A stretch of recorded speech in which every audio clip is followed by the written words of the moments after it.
में जब आया तो मेरी आपसे बात करने की बड़ी इच्छा थी। आपने कहा था कि आप ऑल इंडिया रैंक टॉपर बनिए तो मौका मिलेगा। मैंने सोच के बिल्कुल। रखा था कि एक बार बात करना ही है। क्या बात और है। शुरुआत में मैं रात को देर तक पढ़ता था, फिर रिवीजन का टाइम आ गया तो मैंने उस टाइम को मैंने सुबह से स्टार्ट किया। 4 बजे उठता था तो ग्रेट। उसमें, क्योंकि 4 बजे से 8 बजे तक का टाइम बहुत अच्छा होता है पढ़ने के लिए। आप मेरे फेवरेट टीचर हैं सर आप। अरे थैंक यू बेटा। 10 न्यूमेरिकल्स पर डे आपको सॉल्व करना ही करना है, तो क्या यस आपने सर। सॉल्व किए थे? सर शुरुआत में तो किए थे, लेकिन बाद में सर ये जो फ्लो था टूट गया था सर। बाद में रिटर्न किया सर, बाद में फिर मैंने ज़्यादा क्वेश्चंस किए। पर डे मैंने 85 टू 100 क्वेश्चंस करना। Hey guys, this is Shailendra Pandey welcoming all of you to your wonderful platform NCRT वाला। सो आज हम लोग फिर से क्लास 12वीं में धमाल मचाने वाले एक स्टूडेंट से बात करना चाहते हैं। तो स्वप्निल बेटा, कैसे हैं आप? अच्छे हैं सर, बस आपकी कृपा है सर। अरे वाह। तो स्वप्निल ये बताइए, आपका 12वीं का रिजल्ट कैसा रहा? कितने परसेंटेज आपके आए? सर मेरे 12th में भी 96.6% रहे। और काफी। 96.6%। Yes sir. ग्रेट, बहुत बढ़िया। तो आपने किसी बैच से पढ़ाई किया था या यूट्यूब सीरीज से देखा था, कैसे किया था? सर मैं परिश्रम 2024 का स्टूडेंट हूँ सर, आपका स्टूडेंट हूँ। अच्छा, परिश्रम 2024 बैच के हैं। Yes sir. क्या बात है। मतलब परिश्रम बैच में मैं बार बार कहता रहा मुझे ऑल इंडिया टॉपर्स चाहिए, तो यस आप सर। लोग ऑल इंडिया टॉपर्स बन गए। Yes sir. बहुत बढ़िया, बहुत बहुत बधाई हो बेटा, बहुत खुशी हो रही है क्योंकि परिश्रम बैच मेरे दिल के बहुत ज्यादा करीब है। ये बात मैंने बैच में भी कहा था। आप लोग बहुत अच्छा रिजल्ट लेकर के आए हैं, इसके लिए मुझे मतलब बहुत बहुत खुशी हो रही है। अच्छा ये बताओ, जैसे फिजिक्स का पेपर जब आप लोग दे रहे थे तो क्या आपको ये फील हो रहा था कि पेपर बहुत टफ है? सर फील तो हुआ कुछ सेकंड के लिए, लेकिन फिर आपके जो कॉन्सेप्ट्स थे, आपने कहा था हिम्मत नहीं हारना है, तो फिर थोड़ा दिमाग लगाया तो हो गया सर। हो गया। मतलब अगर कुछ। कंसेप्ट्स क्लियर है तो पेपर टफ भी अगर है तो आएगा, तो वही भाई जो पढ़ाया है। हाँ मतलब सॉल्यूशन तो एक ही था, बस क्वेश्चन को घुमा फिरा के वो लोग पेश कर रहे थे। बिल्कुल बिल्कुल, क्वेश्चन को थोड़ा सा घुमा करके रखा गया था आपके हम्म, पेपर में। अच्छा ये बताएं कि जब आप तैयारी कर रहे थे, जब आपने परिश्रम बैच लिया था, उस समय क्या डिस्ट्रैक्शंस थे आपकी लाइफ में? सर मेरी लाइफ में वैसे तो कुछ डिस्ट्रैक्शंस नहीं थे, बस एक मोबाइल फोन ही था जिससे मैं हाँ। हमेशा जाता था। और सोशल मीडिया का मैं कोई अकाउंट यूज नहीं किया आज तक कभी। तो उन सब अच्छा, चीजों से मैं। कभी यूज ही नहीं किया? No sir. अरे वाह, ग्रेट। तो ये बताओ, जैसे फिजिक्स, केमिस्ट्री, मैथ्स होगा आपका या बायोलॉजी होगा, तो आपका यस सर। सबसे ज्यादा फेवरेट सब्जेक्ट कौन सा है? सर फेवरेट तो फिजिक्स ही है सर। फिजिक्स ही है, क्या बात है। तो फिजिक्स में आपके कितने मार्क्स आए बेटा? Sir 95 out of 100 sir. 95 marks. और केमिस्ट्री और मैथ्स में? Sir chemistry 98 sir. क्या बात एंड है। मैथमेटिक्स 95। अरे वाह, बहुत बढ़िया, बहुत बहुत बधाई हो, आपका रिजल्ट बहुत ही शानदार है। तो ये बताओ, थैंक अपने जूनियर्स को क्या कहना चाहोगे? जैसे परिश्रम 2025 बैच स्टार्ट होने वाला है, आज मैं यू। उसमें फिजिक्स की पहली क्लास भी लेने वाला हूं, तो आप अपने जूनियर्स को क्या कहना चाहेंगे बैच के बारे में?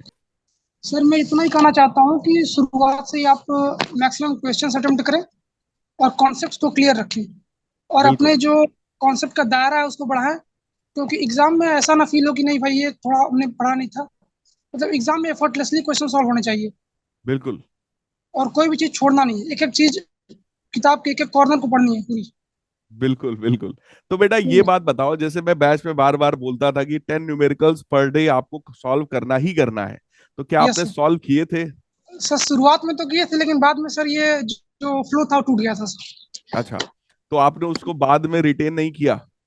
बाद में रिटर्न किया सर, बाद में फिर मैंने ज्यादा क्वेश्चंस किए। पर डे मैंने 85 टू 100 क्वेश्चंस करना ग्रेट किया। ग्रेट, बहुत बढ़िया। मतलब आपने जो बीच में छूट गया था किसी कारण से, आपने फिर उसका कंपनसेशन किया है by doing sir more number of questions. कि करना तो है, इसलिए पहले ही कर लेते हैं, बाद में बड़ी दिक्कत बिल्कुल, होती है। करना तो पड़ेगा ही भाई, बिल्कुल सही बात है। सिलेबस को अगर अच्छे से करना है, टॉप करना है। देखो मैं बार बार एक बात, ये बात बोलता रहा हूं कि टॉपर्स के लिए ना किसी चीज की कोई गुंजाइश नहीं है, कोई भी चीज छोड़ना नहीं है, सब कुछ कंप्लीट करना है। कुछ भी, एक भी छोटा सा एक कंसेप्ट भी हमें छोड़कर नहीं चलना है अगर हमें टॉपर बनना है तो। Yes sir. बस आपके बिल्कुल ही सही। मार्क हुए हैं सर ये सब। आप मेरे फेवरेट टीचर हैं सर आप। अरे थैंक यू बेटा। आप थैंक सभी यू का सर। ये प्यार, पिछले साल बहुत प्यार मिला आप सभी का परिश्रम बैच से, और रिजल्ट के थ्रू अब हम लोगों ने वो डंका बजा दिया है। जो हम लोग यस चाहते थे वो अचीव कर लिया है। अच्छा ये बताओ, अगर कोई बच्चा प्रिपरेशन करना चाहता है तो उसको बुक्स की रिक्वायरमेंट है, बुक से उसको प्रिपेयर करना चाहिए, या जो लेक्चर नोट्स है हम लोगों के वो मोर देन इनफ है? सर, मेरे लिए तो सर आपके लेक्चर लेक्चर के नोट्स ही एनफ है सर। बस मैंने सिंगल टाइम एनसीईआरटी रीड की हुई है। बाकी आपके नोट्स ही, मतलब नोट्स को एटलीस्ट 8 to 10 टाइम्स आपको रीड करना होगा, तो आपके ग्रेट। थॉरो। बहुत बहुत अच्छी बात इन्होंने बताई है कि अपने नोट्स को अगर आप 8 से 10 बार तक रिवाइज कर पा रहे हो, 8 से 10 क्या, मैं तो कह रहा हूं अगर 5 बार भी अच्छे से आप रिवाइज कर पा रहे हो, तो आपको कुछ भी टफ नहीं लगेगा। हर एक क्वेश्चन आपके उसी नोट्स से आने वाला है आपके एग्जाम में, कंसेप्ट सारे वही रहेंगे। 100%। बहुत बढ़िया। तो केमिस्ट्री में और मैथ्स में अगर आप टीचर को कुछ संदेश देना चाहें? विजेंद्र सर हैं जो इनऑर्गेनिक केमिस्ट्री के हैं सर। हम्म, क्लासेस में मतलब बच्चों को पढ़ाया कैसे जाता है, माहौल कैसे क्रिएट करते हैं, इंटरेस्ट जगाते हैं बच्चों में कि हम्म, हाँ पढ़िए। और एक एक हम्म, कॉन्सेप्ट्स के एनसीईआरटी को, एनसीईआरटी के एक लाइन को वो समझाते हैं। हम्म, उनकी जो एक हाइप बनी थी कि इनऑर्गेनिक में रटना है, एक्सेप्शन है, उन्होंने हम्म। इतने फ्लुएंटली, इतने अच्छे से समझा दिया कि मुझे रटने की जरूरत नहीं पड़ी सर। मतलब विजेंद्र सर ने गर्दा उड़ा दिया। गर्दा उड़ा दिया सर। क्या बात है, क्या बात है, बहुत बढ़िया। सो हाँ, मेरे प्यारे बच्चों, आप सभी को ये बात कहना चाहूंगा कि आप इनकी एक एक बात को बहुत ध्यान से सुनिए। इन्होंने क्या स्ट्रेटजी लेकर के किया है ना, कैसे इन्होंने इतने मार्क्स अचीव किए हैं। अच्छा बेटा ये बताओ, जो बच्चे अभी आए हैं परिश्रम 2025 बैच में, उनको अभी यस से क्या स्ट्रेटजी लेकर चलना चाहिए, कैसे प्रिपरेशन करें वो लोग? सर, अभी से स्ट्रेटजी ये है कि रेगुलर क्लासेस कर रहे हैं, रेगुलर डीपीपी सॉल्व कर रहे हैं, और आप एनर्जी को भी सही हाई रखिए। क्योंकि बिल्कुल। एक्चुअली क्या है कि सर अगर टाइम अभी हम लोग प्रोक्रास्टिनेट करते हैं तो बाद में सर टाइम बहुत कम मिलता है, इसलिए शुरू से ही जितना हो सके उतना करें। यस। तो जो बच्चे परिश्रम 2025 में आज से स्टार्ट करने वाले हैं, उन बच्चों के लिए सलाह देखिए बहुत अच्छी इन्होंने दिया है कि अभी से कंटिन्यूअसली सारी क्लासेस को अटेंड करो, बैकलॉग मत आने दो, और बहुत बड़े बड़े मत सोचो, जो अभी तुम्हारे हाथ में है उसको अच्छे से करो। और जो कि सर जिस चैप्टर से मुश्किल आ रही है उसको तो मतलब फाइट करना है उससे अच्छे से। मेरे भी कुछ जूझ कुछ जाओ। यहाँ नहीं हो पा रहे थे, लेकिन मैंने उसको बार बिल्कुल। बार करते उस पर एक्सपर्टीज मैंने हासिल की। ग्रेट। तो ये बताओ, जैसे जब आप 11th क्लास में थे तो 11th क्लास के कंसेप्ट आपके बहुत स्ट्रांग थे जब आप परिश्रम बैच में आए हैं, या परिश्रम बैच के बाद चीजें स्ट्रांग हुई आपकी? सर बेसिकली लिटरली बताओ तो मेरे 11th के कॉन्सेप्ट्स ज़्यादा स्ट्रांग नहीं थे। मतलब बेसिक्स मेरा तैयार था पूरा।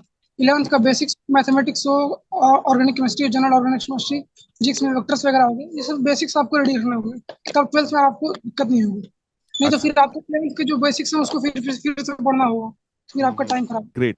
बहुत ही बढ़िया है। इसका मतलब 11th में अगर आपके बेसिक्स ठीक ठाक हैं, अगर आपने बेसिक्स को अच्छा 11th में भी बना के रखा हुआ है, तो 12th में यस, आपको चीजें कंपैरेटिवली इजी रहेंगी आपके लिए, आप आसानी से चीजों को समझ पाएंगे।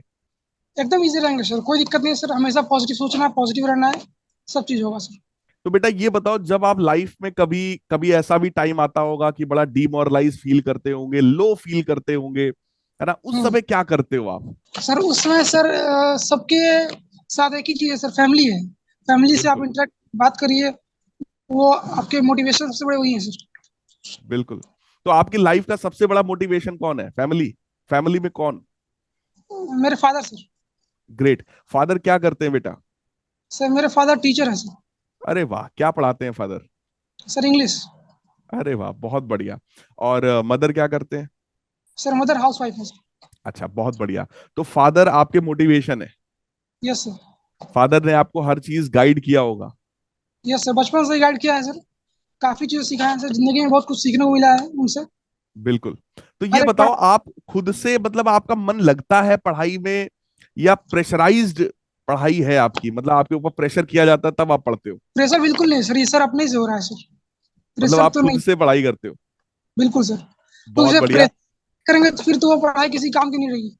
हाँ बिल्कुल सही बात है। देखो सारे बच्चों से ये बात कहना चाहूंगा, अगर आपका अपना खुद का मन लग रहा है पढ़ाई में, तब तो मजेदार है, तब तो आप रिजल्ट बहुत अच्छा लाओगे। अगर आप सब कुछ प्रेशर फील करते हो, हर चीज में प्रेशराइज किया जाए तभी आप पढ़ोगे, तब यार बढ़िया मजा नहीं आएगा। अच्छा एक बात बताओ, आपका मतलब डेली रूटीन क्या रहता था? आप कितने बजे उठते थे, फिर कैसे कैसे पढ़ाई करते थे, कब सोते थे, थोड़ा सा बताओ बच्चों को।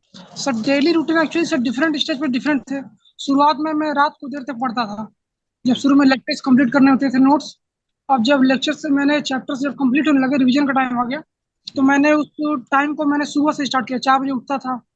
तो ग्रेट। उसमें क्योंकि 4 बजे से 8 बजे तक का टाइम बहुत अच्छा होता है पढ़ने के लिए।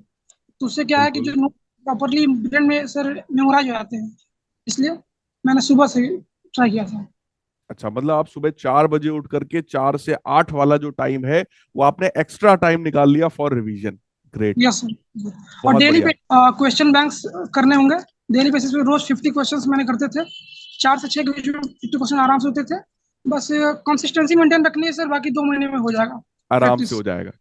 एकदम सर। बहुत बढ़िया। तो बेटा ये बताओ आगे का एम क्या है, मतलब आप जेई में जाना चाहते हैं या सीयूईटी करना चाहते हैं, क्या करना चाहते हैं, आगे क्या करना है? सर आगे मेरा कल सीयूटी का पेपर है सर।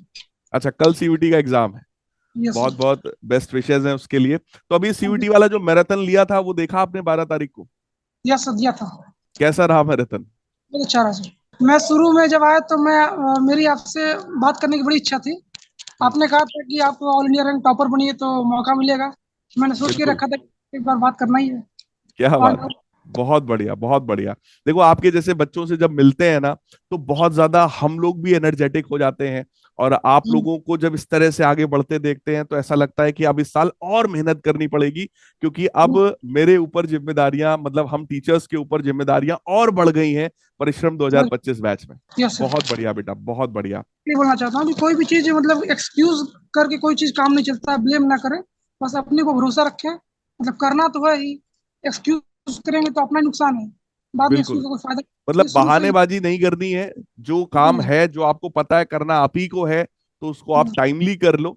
बिल्कुल भी चीजों को फॉर ग्रांटेड मत लो, उसको छोड़ो मत। जो भी आपको यहाँ पे टीचर्स बताते हैं वो आप 100% फॉलो करते रहो। मुझे भी सर काफ़ी चीज़ सीखने को मिली। मैं भी कभी कभी छोड़ देता था कि आज चलो रहने देते हैं, नहीं नहीं पढ़ते हैं। तो मुझे हम्म, अगले दिन एक्स्ट्रा एफर्ट लगाने पड़ते थे। फिर हम्म। सीखने को मिला कि भाई थोड़ा थोड़ा लगाएंगे लेकिन डेली लगाएंगे।